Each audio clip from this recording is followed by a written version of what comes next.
I wish that all parents who are in active addiction understood that, because that was such a big thing for me. When I was out in active addiction, like, I would tell myself things, like my disease would tell me that even if I was to get better, which I did not think would ever be possible, but hypothetically, if I was to get better, the possibility of me ever being able to be an actual parent to my children without having somebody hanging over my shoulder would be impossible. There is life after you get better, no matter what your situation looks like. So even if it's not perfect, even if the dynamic is different from everybody else that you know, do you think I know anybody else who has the dynamic that I do, that co-parents with their ex-sister-in-law? Like, no. That it's possible, though. It is possible to not have custody of all your children because you're coming back from an active addiction scenario and make the best out of the situation that you have. But that takes work, though. And that's why I say, like, this isn't the norm, because I don't see a lot of people getting to the point that I have because they don't evolve. They can't let go of the hurt. They can't understand it. They can't be rational. Like, a rational person understands that Angela taking Emily for 7 years made her mother. So I can sing a big song and dance about how much of a whatever she is because she didn't give her back. That is her daughter. I would have done the same thing. Would anybody have expected Jamie Lee to do that if I would have? Do you get what I mean? So why is it different for Ange? It's not. She's been raising Emily longer than I was.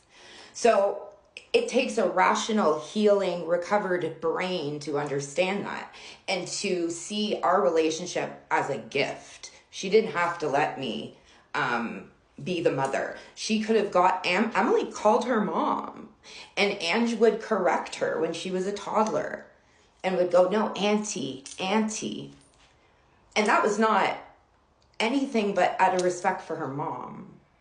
I remember one time I overdosed and Angela found out. It was a really bad overdose, and Angela found out, and she called me and said, I am making you talk to your daughter right now, because she was terrified that they were going to get the call that I was gone, even though she hated me because of the things I was doing.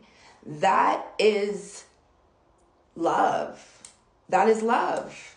Love for my child, love for me, love for my Emily's siblings. She didn't have to do that, right? So when people are like, oh, why would she, take you to, like, not give her back? Would you have? No.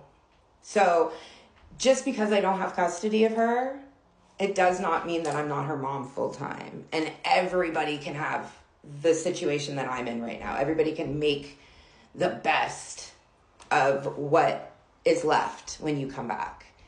For some people, there's not very much left.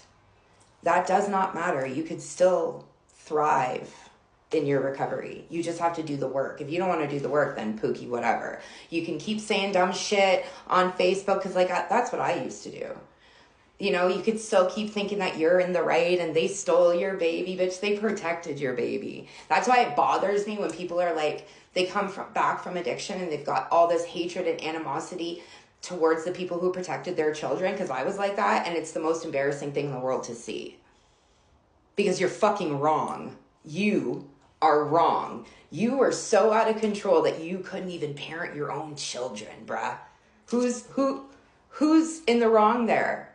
The people that did what they had to do and rearranged their entire life to take someone else's kid, or the person who chose to be in active addiction instead of getting better and being a parent to their children? Whose fault is that? Right? It makes no fucking logical sense. So when I see people on social media dragging whoever has their children, I don't care if you're 6 years sober. If you're 6 years sober and you don't have one particular child back because they're with your moms or whatever, there's something. There's something. Because I'm a human trafficking convict. And I got so much access to my child, bitch. Court fucking ordered. So it speaks for itself. If you are in recovery, okay, and you're still out here screaming shit all over social media about so-and-so won't give you your child back, why is that? Why is that? There's a reason for it. So I'm just saying, I find it very childish when people can't move on and can't do the work and keep holding hatred and resentments. Do you think that's good for your children? Fuck no. Your children were protected by these people. And just because you're sober, that does not mean that they owe you fucking anything. I was smart enough because the minute I walked out the trap, I filed a court order to start shit going. It took me a full 1.5 years to see my kid, though. So I find it really hard to watch and to stomach people having all this hatred and animosity towards the people who protected their children. I see it differently today because I did the work. So I really hope that people understand that from the outside looking in at y'all, that's embarrassing. That's embarrassing. What are you doing? What are you doing? So, you know, grow, evolve, get therapy, and understand that these people stepped up when you didn't. And that's nobody else's fault but yours and your sickness. So stop blaming people and get the help you need. Because this is all possible. Now I'm going to go make my children some dinner. Love y'all.